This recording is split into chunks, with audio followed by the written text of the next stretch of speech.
Welcome to the EAL presentation. The reason we have EAL classes is to ensure equity and success for all. That means that even if students come to our school with very little English, they still have the same opportunities for success as all the other students. A little about our philosophy in EAL. Because we know there's a difference between social and academic language, we have to explicitly teach academic language, and we have to provide scaffolds in this process.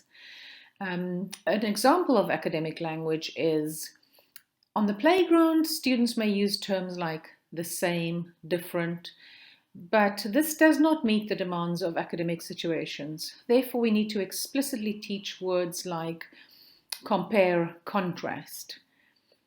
Scaffolds are the same as what we see on buildings. It's a structure that we put in place to help, but it's only there temporarily.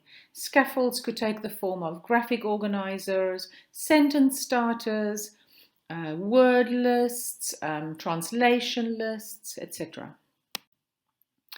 Because we know that language is not merely absorbed, but acquired through direct instruction and immersion, again, we teach explicit vocabulary.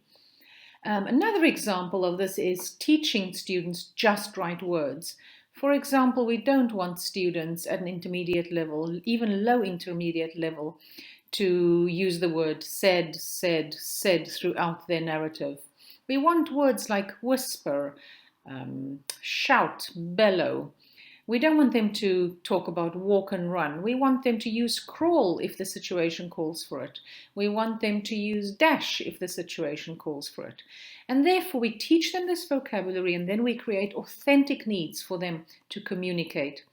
About 80% of an EAL class consists of speaking opportunities for students. It's not the time for the teacher to do the talking. It's time for students to practice their language. Another point about immersion, as you know, all students join the mainstream immediately, even though they may need survival language when they first arrive. That only takes up a very small percentage of the lesson, or maybe just 1 or 2 months initially. But as soon as we can, students learn through the same genre as what they do in the mainstream class. In other words, if they're doing newspaper writing, they will learn their English through newspaper writing. If they're doing poetry, they will learn it through poetry. We know that a strong mother tongue is essential for second language acquisition. Therefore, we really encourage parents to continue speaking and reading in their language one and speaking at a high level. The more high-level vocabulary a child knows in his own language, the easier it is for them to transfer that knowledge to English. Also in the EAL class, we constantly refer to cognates. For example, whenever I use a new word, I will ask all the Latin speakers, what is that in your, or Latin language speakers, what is that in your language? What is it in French? What is it in Italian? And by this time of the year, the students are immediately telling me, oh, it's the same in French. Oh, it's the same in Italian. So they realize they can really use the knowledge of the language one to assist language two. So that goes to the next point, that languages do not operate in isolation, but that there's transfer between languages. And we don't just do this with Latin languages, we also do it with Germanic languages. And then we sometimes build lists of what a word is in all the Latin languages, in all the Germanic languages, and we look for patterns. We also make resources available in multiple languages, as I've said. So I provide English teachers with a list of adjectives, adverbs, nouns, and verbs in many, many languages, including Polish, Chinese, Russian, and they are encouraged to constantly use these, to use much more advanced vocabulary than just to use nice, happy, sad.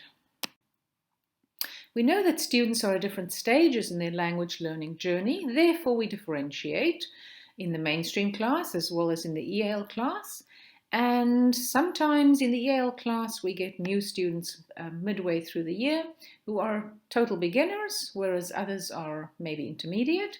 And then it's necessary to teach completely different content. Some days we all work through the same genre, but other days that student may get explicitly what he needs. We also assess students on entry using a very well-respected, internationally recognized assessment tool called WIDA. This is a bit more about our program. So the pull-out is when they come to the EAL room 4 times a week instead of going to French or German.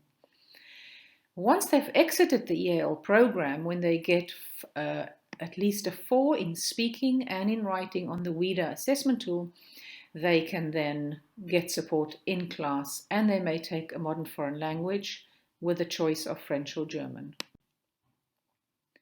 These are some of the factors we consider before a child may exit the EAL program and start a modern foreign language.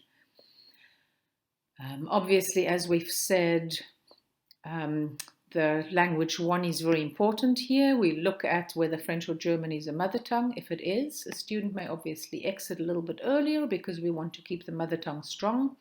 We look at whether there's similarity. If a child speaks Italian, French would be much easier than for a child who, let's say, speaks Chinese. Are they highly literate? If not, they may need a bit more time in EAL. And of course, grade level demands. Much more grade level demands in terms of language usage in year 6 than, let's say, in year 2. I hope you've enjoyed the presentation. If you have any questions, please feel free to contact me, Ilse van Heerden. I'm the EAL teacher and coordinator.